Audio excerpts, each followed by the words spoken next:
Welcome back to another episode of We Talk Fit with Mish and Dean. This fancy, glamorous exercise that everybody wants to do, that's the go-to and like the guaranteed, it's advertised or sold as being the answer to everybody's problem. But what's actually going to give you the best?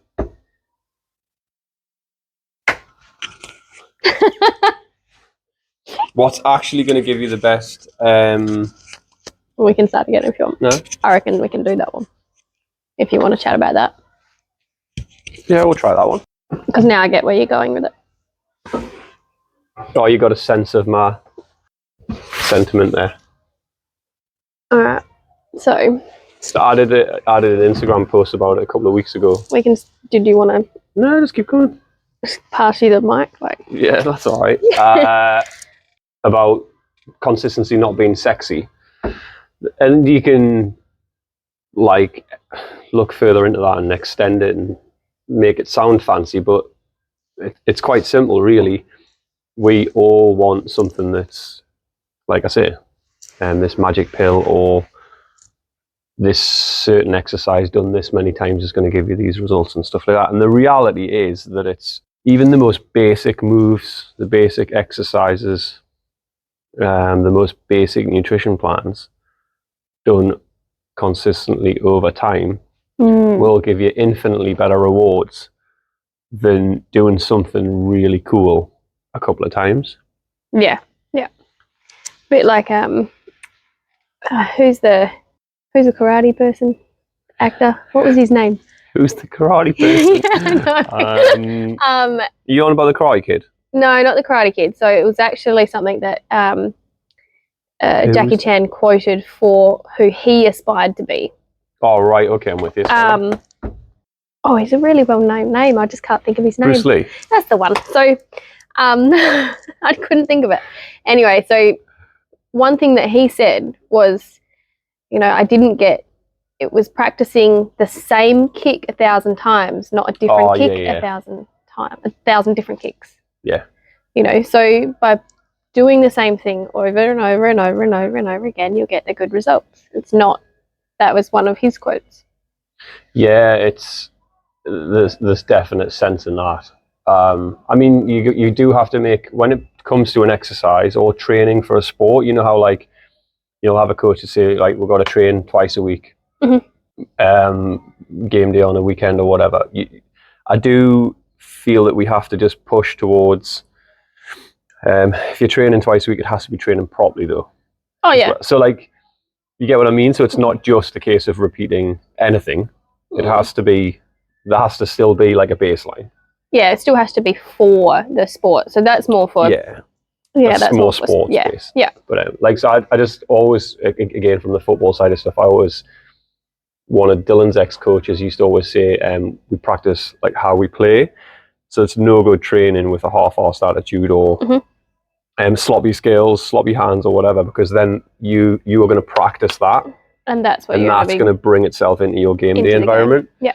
That's what I was meaning with that stuff. Yeah. But I mean, even the nutrition side of stuff, I mean, you do a little bit more on that side of things than I do with most of your sort of clients and people, but the consistency thing is just the same. I think sometimes people worry that they've got to be, right, okay, I really need to get things back on track. How do I sort my diet out? And they want this absolutely regimental thing. But and the reality is most people are not really capable of it and not necessarily just through motivation and discipline. It might be life stuff getting in the way. That's the reality. Yeah. So you're better off going, look, okay, this is how I am with my clients and people that ask me for advice. I'm like, look, we're looking for like 80%. Yeah, we want to get pretty close. Yeah. You still want to be able to enjoy those meals on the weekend. You want to enjoy that time off with your family or going somewhere or whatever it is. But as long as you're hitting as much of that goal as possible, up to 80%, the other 20% is not going to matter as much as unless you eat like a... But even then, we've all been, I mean, you can look at it from both sides. You can say, oh, well, I train the way I do and I've earned the right to sort of reward myself or treat myself with some food and drink or alcohol or whatever it might be. And you're probably not going to take yourself as far away from where you want to be as you think. Yeah. Now, obviously, again, there's context to be applied and limits to those things. Mm-hmm. But I think when I was talking about consistency not being sexy, it's if someone comes in and has a chat with you and says, "Oh, look, I want to get my training in line. I want to get my nutrition sort of in hand. Where do I start? What do I do? I've seen this and I want to do something like this." Right? You might have seen an online coach or an Instagram reel or something catchy and cool and all that. And the honest sort of conversation is that it's this is what has to happen. We have to have the chat. Yeah. It's a bit more stretched out. And that's what I meant by this isn't the sexy bit. But this is what's going to give you the result. Yeah. A proper conversation about, okay, what are your good habits? What are your not so good habits? You know, where are we starting from? Yeah. That sort of piece. That's fair. Yeah. And then you try and make it a little bit sexier with some nice programming and some cool exercises and stuff that they haven't done before, or stuff they want to try, or push them outside of their comfort zone a little bit. But certainly it's not a quick fix, I guess, would be what I meant behind that statement. Consistency isn't sexy. What do you think about? Yeah, none of it's really a quick fix, unless you want to get into a whole another rabbit hole with the injections and stuff that they're coming out with. But to actually get, you know, if it's taken you 10 years to put on a certain amount of weight, and you say that your goal is to lose the weight, it's not going to take you a week to lose it. No. Which there's still a lot of that sort of mindset out there. And it's, you know, they've gone to the gym for a week, they've eaten right for a week, but they might have dropped 500 grams for that week or something. And then they're like, well, it's not working. It's not enough. So it didn't take you a week to put on that weight. We need to, you know, keep doing it, keep getting that 80% for a longer period of time. And it really is. I mean, unless you've done that piece and then you're at the next level of that, where you are thinking of you're competing in a sporting field, or you're competing on a stage, or you are looking for those smaller things. Yeah.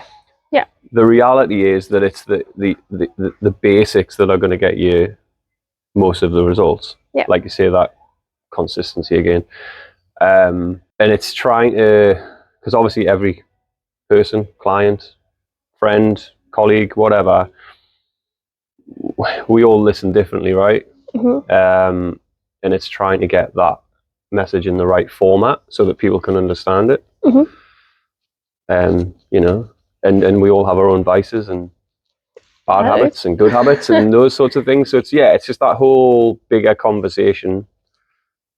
And we chatted a little bit previously again about conversation is just as much about the listening side of it as it is the talking side. So if you are looking for results, you have to be prepared to listen to someone, especially if you've asked a question. Yeah. Like, listen to what they say, sort of thing. Do you have pushback on those sorts of things when you're dealing with it? Like, if it is with a client, or do you have pushback on? Yeah. Sometimes they're not ready. So, like, I've had clients or whatever that are, you know, they sort of ask the question, but they're not ready yet to actually implement those things or to be consistent yet. I think they either have to go all in or not at all. Or, you know, then we don't have, you know, it might be one thing that I get them to change for the first week or whatever. It might be just ensuring they get a bit more protein in. Or it might be, instead of the protein, because that's looking all right, it might be their sleep pattern. Yeah. 4 hours of sleep a night or something like that. And you're like, well. I think going into that side of stuff as well, I think what I've found is you'll have someone that'll ask, you know, and we're proud of the fact that people come to us for advice, right? Well, they'll ask for advice on like a supplement or a specific exercise or something, but we know that their eating habits are appalling. Just going to put it out there. Or we know that they're drinking on a weekend, binge drinking or something. Or we know that their sleep's 4 hours a night, like you say. And it's like there's these big levers we can pull first. Yeah. Before we again look for the fancy stuff, whether it be a supplement or a certain way of training, or should I do high reps for 6 weeks? Should I do low reps for 6 weeks? Should I build strength? What's the best rep range for this? Like all of these other things only matter after there's like a bit of foundation in place. Yeah, you need to build that base first. Build all those habits that you can. And at 80%, it doesn't have to be perfect. No one is perfect. No. So building that 80% first. Close. And then Sorry. we're close, yeah. Very close, no. But building that 80% first or whatever, and then getting into those finer details is 100% the way to go. And it's, like I say, consistency isn't sexy. It sucks sometimes, but as consistent as you can, 80% of the time. So say 6 days a week, 5 days a week. It's better than 1 day a week trying to, you know. It's like it's same way anything in life, I guess. Like if you had like a time machine and you could just let them have a glimpse of what would happen with like 2 months of consistency, as opposed to right, we're going to train really intense for 2 weeks, and you could give them a glimpse at what. So it's finding the right way of getting that message across. Yeah. And like you say, I've got to the point now as well. Like if we are talking more about the client or the coach relationship, I'm very fortunate that obviously I've worked with most of my clients for a fair while, and you know I do take like obviously limited spots, but I do take the odd new client on. But I quite often want results or numbers if we're looking for strength or whatever, as much as, if not more than my clients do. Yeah.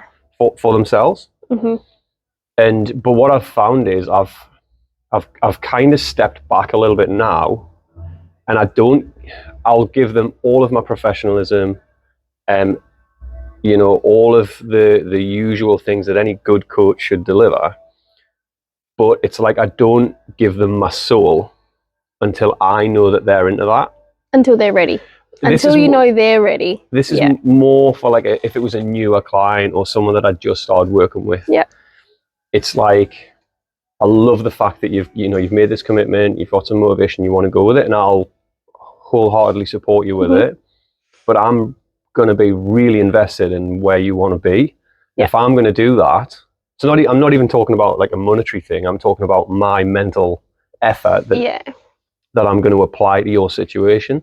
You're giving 100% I kind of want the buy-in from, even if it's just right, where we're having 4 beers a week now, from now on. And they've gone from having 2 beers a night.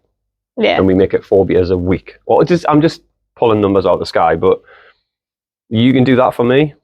I know you're in. And I know you're ready and committed to this as much as I'm going to be, because I have, that's something, and that's, you know, that's more on a personal level from me as well. I've found that I've given a lot of effort, and you want it to be reciprocated because it's their results at the end of the day. Yeah. You can only do so much for someone until they're ready to actually take that step and be consistent and actually want to listen. And, you know, that they've come for you for advice, and, you know, if they're not ready to actually take on board what you're trying to, you know, it can be a little bit, soul destroying, I suppose, like you say, you know. Yeah, I guess to put it bluntly, it is really sometimes. Because you're putting in all this effort and you're really trying to help them. You're going to have to talk a bit faster to get the lights to come back on there, mate. Yeah, and it's sort of, you can only give so much to those wanting to actually listen. And if you can give them everything, but they've got to use the tools that you give them. I think it's probably worth saying as well, like if I made a list of all of my clients as well, you know, and I looked at the ones that I feel have either, because it's most important what they get out of it, right? So if they say, they're really, let's just call it feedback. So whether it's something they've actually said to me, something they've told other people about my coach or whatever, right? It's all feedback. The best feedback I've received would be from people that have been patient. And that's, look, I am an impatient guy. I'm really impatient. I want to be the best at something straight away. That's why I get frustrated when I do stuff and I'm shit at it. But if we could somehow find a way of training that patience side of things, that's where that consistency piece comes in. And you get the better results too. Yeah. With the patience, like. And you know, you've spent the time, built some consistency, and then you'll reap some of the rewards, and then you can tweak things down the line. You might go, all right, I've got a wedding coming up in 2 months and I really want to focus on this, or I've got a powerlifting meet coming up in this amount of time and I need to get my numbers, all different variables. Yeah. But they've based it around, okay, I have sought out some advice here. I've made that call, so the best thing I could do is actually listen to what that person says. Yeah. That's sort of where I sometimes get like a little bit frustrated, but I mean, again, I'm so fortunate with, you know, the people I get to work with, and it's all different journeys, and that's what makes it all interesting, right? I've got my own journey, and most people wouldn't have put up with my bullshit down the line. So, and I've been in some of those positions where I've been very impatient and wanted instant results. Yeah. Or have been listening, but haven't been happy with how quick I'm getting some results, perhaps. Yep. But then that's why I love those, you know, when you see like the little images or like sort of cliche reels about, you know, you got the guy digging underground for the gold, and he doesn't know, he turns back because he's sick of digging, but he's literally, if he just broke through that next 200 mil of soil, it's right there. And it's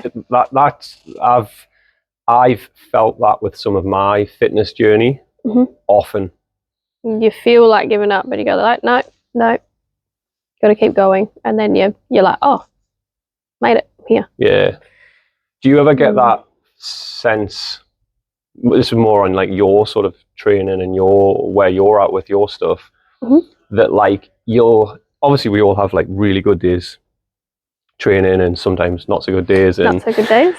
Same with food and stuff, right? But let's say if you know you've had a decent week of food or whatever, you've trained really well and you've had a really good session. Do you ever? It might just be me getting in my own head, but you sit back maybe from it and go, now that session felt really good, and I know it was from what I was doing like 2 months ago. Do you ever get that, or is that just? No, I get that as well. Yeah. So there's certain things that like I had to work on with some strength on one side. So I had a bit of a sway in my squat, things like that, and then I'd have some unilateral work in my, or like single leg work in my training program, and then, you know, like it sucked. Didn't love doing it. It's boring. Didn't love doing it. Yeah. And then my squat pattern got better, and it was a bit deeper in my squats, and so it does happen with me as well. That was like, so you've balanced out what was imbalanced, or best part of it. And it sucked for ages because I was doing it for a while, and hated it. It was boring. I try and jump on if it's my own training or like a friend, family, client, whatever, and they're happy with where they're at. I really jump on it now, even if it's in my own head about my stuff. All right, this is what you're getting because of what you did 2 months ago, because that is the best way of reinforcing that whole consistency piece. I wonder how many times we've said that. It'd be interesting to count how many times. Yeah. I've become very, very aware of like positive reinforcement for that message. Now, yes, I have. I've actually just had a similar conversation with the positive reinforcement with a client this week. With she was the anxiety was really bad in the gym, and you know she'll do 1 rep and quit, put the bar down. No, that's enough. Can't do it. And we got her back into it, got her doing it, and you know, she's like, her words, like, I'm a quitter. Like, no, I can't do it. I'm a quitter. So we had the conversation about talking to yourself, how you talk to yourself. Yeah. So like you said before about, you know, I'm getting this done now because of what I did a few months ago. And that's what exactly how I was explaining to her. So we want to change the way we talk to ourselves. We want to try and talk to ourselves, you know, God, I couldn't even lift the bar when I first walked in the gym, and now you're doing it, like you're fine, you know. Yeah. You're not a quitter because you're still here, you're still doing it. Yeah. The way we talk to ourselves is very important. Massive. Yeah. Huge. Mm.